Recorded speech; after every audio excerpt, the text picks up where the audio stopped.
الحمد لله ئەم تاقمەی کە باسی دەکەم زۆر بەیان شایەتمان دەهێنن، نوێژ دەکەن، ڕۆژوو دەگرن، جومعە دەکەن، قورئان دەخوێنن، ذکری خوا دەکەن، قوربانی دەکەن، خێر و خێرات دەکەن.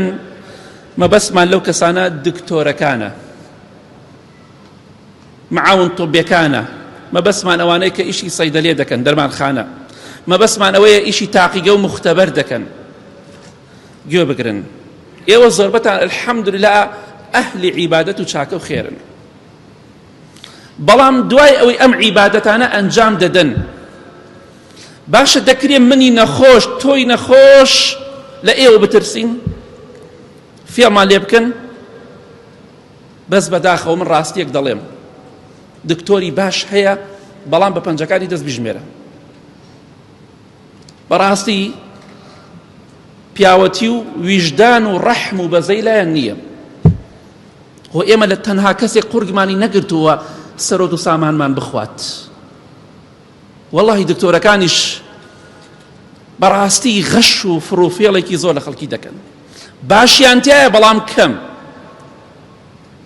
وەڵڵاهی فەحسێکت پێویست بێ ئەچێت سەیرکە دوانسیانە 4-5 بۆ نووسی، ئەمە غەش و فرۆفێڵە. تەماشا دەکەی بە هەموو جۆرێک لەگەڵەوەدا زۆربەیان عیبادەتی خوا دەکەن، عیبادەتی خوا دەکەن، لەگەڵەوەدا تەماشا دەکەی عەمەلیاتێ پێویست نییە دەڵێ بیکە. چەند هاشتی وامان بیستووە پێویستی بە عەمەلیات نەبوو، تەنها گۆشتەکەی دڕی و پێستەکەی دڕی و دووبارە دوورێتیەوە. ئەمە ڕووی داوە. یعنی بۆچی فەحسی زیادە بۆ خەڵکی دەنووسن؟ دەزانیت ئەم فەحسانە چەندێکی پێویستە. چەند جار چوومە لای دکتۆر کۆمەڵێ فەحسی زۆری نووسیوە، ئاوا سەیرێکی کردو بە 2-3 سانی کۆتایی پێناوە، 2-3 شتی مەبەستە، سەیری هەمووی ناکە، خۆ ئەم هەموو یەکسەر ناخوێنرێتەوە. ئەوەمان زۆر بینیوە. بۆیە تەماشا دەکەی ڕەحم و فەقیر بەرامبەر بە فەقیر و هەژار زۆربەیان زەمیر و فەقیر بەرامبەر بە فەقیر زەمیریان نییە، ویژدانیان نییە. بینیمانە 20 ساڵ 30 ساڵ هەموو شۆی بکات، نەخۆشی بە ڕۆژێک ناڵێ با وەرەقە عید بە من بێ.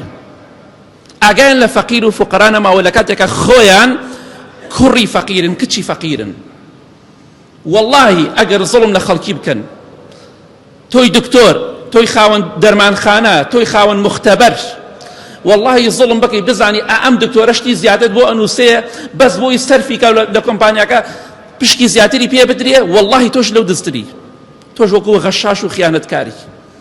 بۆیە بترسن لە خوای گەورە، قبر و قیامەتی خۆتان تاری مەکەن، چونکە پێغەمبەری خوا فەرمی صلی الله علیه وسلم هەر کەسێک غەش بکا لە ئێمە نییە ئەوەشی فرۆفێڵ کا بۆ ناو ئاگری دۆزەخ. شەهادەکەت حتا مردنتە، دوای مردنت شەهادەکەت فرسێک نایەنێ، هەرچی شەهادەیەکتە بێ. بۆیە لە خوا بترسن، ئاگاتان لە فەقیر و هەژارەکان بێت. ئالەم چەند ڕۆژە کەسێکی فەقیر دەناسم، مناڵەکەی شتێکی خواردووە، مناڵی بچووک نافامێ، شتێکی خواردووە 3-4 ڕۆژە ئەڕشێتەوە. چۆ بەلای دکتۆرێک پارەی فەحسەکەی پێ نەبووە، ئەوەندە غیرەت و ویژدانی نەجوڵاوە، وتی وەڵڵاهی پارەی فەحسم پێ نییە، بڵێ با فەحسەکەت عید بە من بێ. ئەوی 3 ڕۆژە 4 ڕۆژە ئەڕشێتەوە، سوێن بەخوا پارەی فەحسەکەم پێ نییە. ئەمە کارەسات نییە، ئەمە خیانەت نییە. زۆربەتان زۆرێکتان دەناسم دایکتان بێوەژن و خەڵ زەکاتی پێدا، ئێستا ئاوا حساب بۆ فەقیر ناکەن، کوڕی فەقیر بوون، کچی فەقیر بوون. ئەوەی غەش بکە، ئەوانەی کە ئیشی پزیشکی دەکەن، هەر کەسێک غەش بکات لە خەڵکی فەقیر و هەژار و دەوڵەمەندیش غەش بکات، وەڵڵاهی بۆ ناو ئاگرە پێغەمبەری خوا فەرمێ صلی الله علیه وسلم. بۆیە عیبادەتی خوا دەکەن، با کاریگەری عیبادەتەکان بەسەرتانەوە هەبێ. ئەی دکتۆرەکان، ئەی یاریدەری دکتۆرەکان، ئەی خاوەن سەیدەلێ و مختەبەرەکان، لەخوا بترسن، قبر و قیامەتی خۆتان تاریک مەکەن، ئاگاتان لە فەقیر و هەژار بێ، بە ڕوت و قوتی بەبێ پارە ئەگەڕێنەوە بۆ لای خوا. بە دڵنیایی پێتان ئەڵێم.